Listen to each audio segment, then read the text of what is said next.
Hello students, कक्षा 11 भूगोल विषय की ऑनलाइन क्लासेज में आपका स्वागत है। पिछली वीडियो में हम थार के मरुस्थल के बारे में अध्ययन कर रहे थे। हमने देखा कि थार का मरुस्थल विशाल रेतीला मैदान है जो भारत के उत्तर पश्चिम में और राजस्थान के पश्चिम में स्थित है। ये विशाल रेतीला मैदान भारत पाकिस्तान की सीमा में स्थित है, यानी पाकिस्तान में भी ये मरुस्थल पाया जाता है। यहाँ की जलवायु अत्यंत विषम है, क्षेत्र गर्म है और गर्म क्षेत्र के अंतर्गत शुष्क हवाएं यहाँ चलती रहती हैं। लू यहाँ पर एक सामान्य घटना है जो गर्मियों के मौसम में तेज हवाओं के रूप में आती हैं। जल की यह नितांत कमी है, लेकिन फिर भी इंदिरा गांधी नहर के आने से यहाँ के जीवन स्तर में सुधार आया है। थार के मरुस्थल जो हम पहले पढ़ चुके हैं, उसमें बालू का स्तूपों के बारे में भी हमने अध्ययन किया कि यहाँ बालू का स्तूप पाए जाते हैं। ऐसी तमाम चीज़ों की जानकारी हम पिछली वीडियो में कर चुके थे। आज उसी क्रम में भारत के भौतिक स्वरूपों का एक अगला टॉपिक प्रायद्वीपीय पठार, जैसा आप देख सकते हैं कि हम चर्चा करेंगे। जैसा सामने मानचित्र में आप देख सकते हैं, प्रायद्वीपीय पठार जो ये पीले रंग में दिखाया गया है, ये प्रायद्वीपीय पठार का हिस्सा है, जिसमें दक्षिणी भारत का तो अधिकांश क्षेत्र आता ही है। उत्तर भारत के भी कुछ क्षेत्रों में कुछ पहाड़ी श्रृंखलाएं जैसे सतपुड़ा, विंध्याचल, अरावली, मालवा का पठार आदि क्षेत्र इसमें शामिल किए जाते हैं। एक जरा सामान्य दर्शन कर लेते हैं, देख लेते हैं। जैसे हम पिछली वीडियो में पढ़कर आए कि ये पूरा हिमालय पर्वत श्रृंखला है। ये हरे रंग में जो दिखाया जा रहा है, ये उत्तर का विशाल मैदान है। फिर ये पीले रंग में प्रायद्वीपीय पठार, यहाँ दक्षिण में जो तटीय क्षेत्र आता है, ये समुद्र तटीय मैदान है। और यहाँ छोटे छोटे देख सकते हैं आप, ये द्वीप समूह है। तो कहने का आशय, हमारा भारत विभिन्न भौतिक स्वरूपों में बटा हुआ है, जिनमें से आज हम प्रायद्वीपीय पठार की चर्चा करेंगे। प्रायद्वीपीय पठार मुख्यतः दक्षिण भारत के अंतर्गत ये शामिल किया जाता है। भारत के प्रमुख राज्यों और जिलों का यहाँ एक सामान्य लेकिन थोड़ा धुंधला मानचित्र दिखाया जा रहा है। आइए चर्चा करते हैं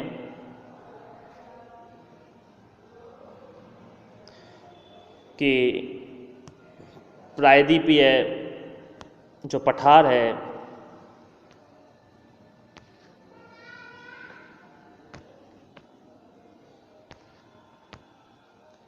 यहाँ दक्षिण भारत के अंतर्गत ये तीन तरफ जल से घिरा हुआ क्षेत्र होता है। यानी प्रायद्वीपीय पठार उस हिस्से को कहते हैं जो तीन तरफ जल से घिरा हुआ क्षेत्र है। तो परिभाषा के रूप में आते हैं और शुरू करते हैं कि महाद्वीप का वह हिस्सा जो तीन तरफ से महासागरों से घिरा है, ऐसे भूभागीय क्षेत्र को प्रायद्वीप कहा जाता है।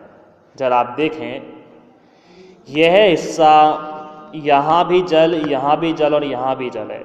तो स्थल भाग का यह हिस्सा 3 तरफ से जल से घिरा हुआ है। ऐसे जो 3 तरफ जल से घिरा हुआ जो क्षेत्र है उसे प्रायद्वीप कहा जाता है। और जो क्षेत्र चारों तरफ से जल से घिरा हुआ हो, ये तो स्थल, और ये चारों तरफ से जल से घिरा हुआ हो, ऐसे क्षेत्र को महाद्वीप कहा जाता है। और जो 3 तरफ से जल से घिरा हुआ है उसे प्रायद्वीप कहा जाता है। प्रायद्वीपीय भारत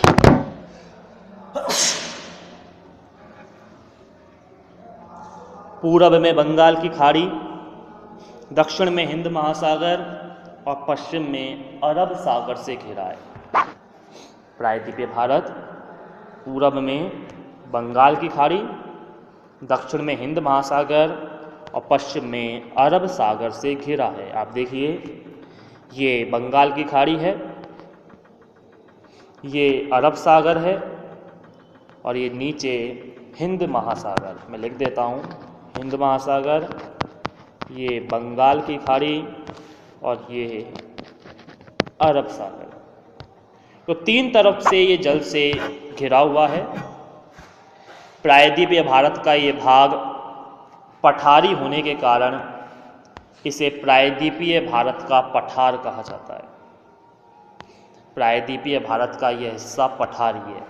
ये यहाँ पर पठार पाए जाते हैं। आप देख सकते हैं लिखा हुआ है डेक्कन प्लेटू। डेक्कन प्लेटू मतलब दक्षिण का पठार। यहाँ पर छोटा नागपुर का पठार भी पाया जाता है। यहाँ विंध्याचल सतपुड़ा की श्रेणियाँ भी पाई जाती हैं। पूर्वी घाट और पश्चिमी घाट यहाँ स्थित हैं। अरावली पहाड़ी भी यहाँ मौजूद है। साथ ही साथ ये हिस्सा भी यहाँ अगर चलते हैं तो गारो, खासी और जयंतिया की कुछ पहाड़ियाँ शामिल हैं जो इसी का हिस्सा हैं।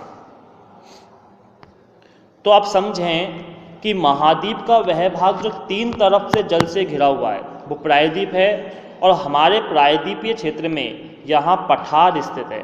तो ऐसे में इस क्षेत्र को प्रायद्वीपीय पठार कहा जाता है और हम इसी प्रायद्वीपीय पठार के बारे में चर्चा कर रहे हैं। प्रायद्वीपीय भारत पर पर्वत की तरह ऊंची ऊंची चोटी नहीं है, लेकिन यहाँ चट्टानों का समतल उठा हुआ भाग है। ध्यान दीजिए, पर्वत और पठार में अंतर क्या होता है। पर्वत तो ऐसे होते हैं अर्थात ऊपर से शंकुनुमा, जबकि पठार ऊपर से समतल होते हैं। पठार की आकृति इस तरह होती है जबकि पर्वत की आकृति इस तरह होती है। तो यहाँ पर्वत की भांति ऊंची चोटियाँ तो नहीं हैं, लेकिन समतल भाग हैं जो चट्टानी क्षेत्र हैं और उठे हुए हैं। ये प्रायद्वीपीय भारत का पठार गोंडवाना लैंड का ही भाग है। गोंडवाना लैंड, ये उस समय की बात है जब वैगनर के द्वारा महाद्वीपीय विस्थापन सिद्धांत दिया था और वैगनर ने बताया था कि प्राचीन समय में पैंजिया जब 2 टुकड़ों में अलग हुआ तो एक गोंडवाना लैंड और एक अंगारा लैंड में अलग हुआ। आप ये मान लीजिए कि लगभग 200 लाख वर्ष पुराना ये हिस्सा शामिल होता है। प्रायद्वीपीय भारत का पठार अफ्रीका से टूटकर उत्तर पूरब की ओर प्रवाहित हुआ। इसके उत्तर पूरब में प्रवाहित होने के कारण ही तैथिस सागर में जमे मलबों पर दबाव पड़ा और हिमालय का निर्माण हुआ। जो हम पहले पढ़ चुके हैं कि नीचे की से प्लेट, इंडो ऑस्ट्रेलियन प्लेट जब आगे की तरफ बढ़ी तो यहाँ मौजूद तैथिस सागर पर दबाव बढ़ने लगा। तो ये जो प्रायद्वीपीय पठार है ये अफ्रीका से टूटकर भारत की तरफ अग्रसर हुआ और ज्वालामुखी विस्फोट के कारण इसका निर्माण हुआ। प्रायद्वीपीय भारत अभी भी उत्तर पूरब की ओर प्रवाहमान है, जिसके कारण इस हिमालय की ऊंचाई आज भी बढ़ रही है। प्रायद्वीपीय भारत का पठार विवर्तनिक रूप से स्थिर है, जिसके कारण भारत में सामान्यतः भूकंप नहीं आते। अर्थात पृथ्वी के अंदर जो हलचल हो रही है उसे विवर्तनिक कहते हैं। और प्रायद्वीपीय पठार इतने ठोस रूप से जमा हुआ है धरातल के ऊपर और धरातल के नीचे कि यहाँ पर हलचलें नहीं हो पाती, चट्टानों की गतिशीलता का प्रभाव इस क्षेत्र पर नहीं पड़ता, क्योंकि मजबूती से ये स्थिर है, जितना ऊपर है उतना ही नीचे भी है। ऐसे में यहाँ सामान्यतः भूकंप के प्रभाव देखने को कम मिलते हैं। और ज्वालामुखी विस्फोट भी यहाँ शांत ज्वालामुखी है, इसलिए यहाँ ज्वालामुखी विस्फोट भी नहीं आते। प्रायद्वीपीय भारत के उत्तर पश्चिमी सिरे पर अरावली की पहाड़ियां स्थित हैं, उत्तर पश्चिमी सिरे पर, और उत्तर पूर्वी सिरे पर राजमहल की पहाड़ियां स्थित हैं।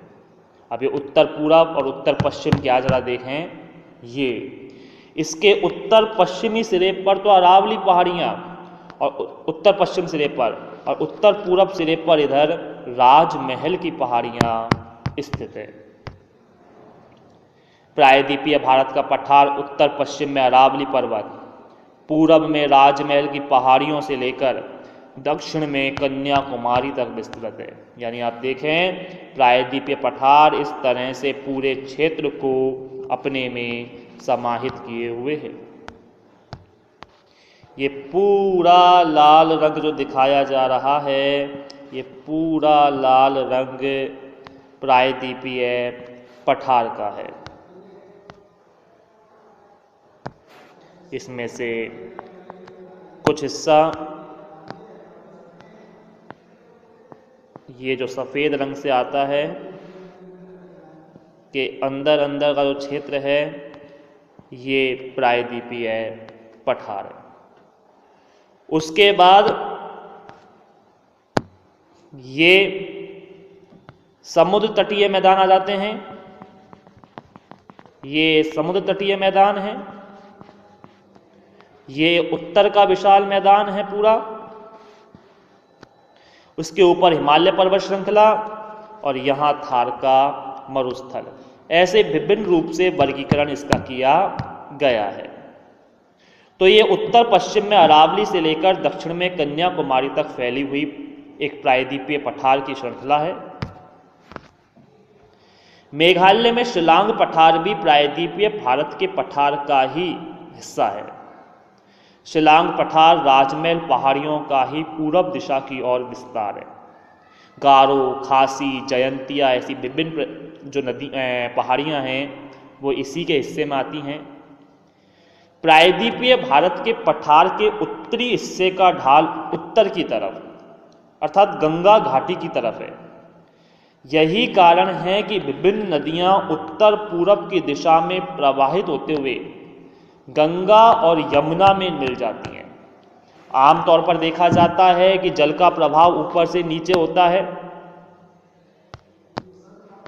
इस तरह से, लेकिन प्रायद्वीपीय पठार का यहाँ का जो हिस्सा है ये इसका प्रवाह इस तरफ है। इसीलिए चंबल नदी और चंबल के साथ अन्य नदियाँ इस तरह से ऊपर की तरफ बढ़ते हुए और गंगा नदी में मिलती हैं और फिर गंगा नदी यहाँ आकर गिर जाती है। आप देख सकते हैं जरा सामने ये ऊपर वाली गंगा नदी, ये नीचे वाली यमुना नदी, और यहाँ से ये नदी चलती हैं चंबल, सोन वगैरह जो यमुना में जाकर मिलती हैं, गंगा में जाकर मिलती हैं। अंततः गंगा आगे बढ़ती है और आगे बढ़ने के बाद ये इस तरह से बंगाल की खाड़ी में आकर गिर जाती हैं। आप पूरे नदी तंत्र को भी देख सकते हैं इसके अंतर्गत। तो इस तरह से गंगा और यमुना नदी में ये नदियां आकर मिल जाती हैं। तो प्रायद्वीपीय पठार के बारे में एक संक्षिप्त जानकारी आज हमने प्राप्त की। शॉर्टली मैं अगर इस सब चीज़ों को बोलूं तो एक बार ये बोल सकते हैं कि प्रायद्वीपीय पठार दक्षिण भारत का हिस्सा है और यहाँ पर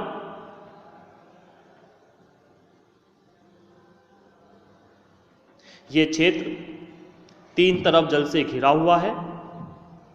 पठारी क्षेत्र है जिसके एक तरफ अरावली श्रृंखला के साथ साथ राजमहल की पहाड़ियाँ और मालवा का पठार, विंध्याचल और सतपुड़ा की श्रृंखला इसमें पाई जाती है। यहाँ पे कुछ नदियाँ प्रवाहित होती हैं प्रायद्वीपीय पठार की कुछ नदियाँ अरब सागर में और कुछ बंगाल की खाड़ी में गिरती हैं, तो कुछ नदियाँ किसी दूसरी नदी में जाकर बंगाल की खाड़ी की तरफ प्रवाहित हो जाती हैं। तो आज प्रायद्वीपीय पठार का एक सामान्य परिचय हमने देखा। शेष जानकारी आगामी वीडियो में हम प्राप्त करेंगे। तब तक के लिए धन्यवाद।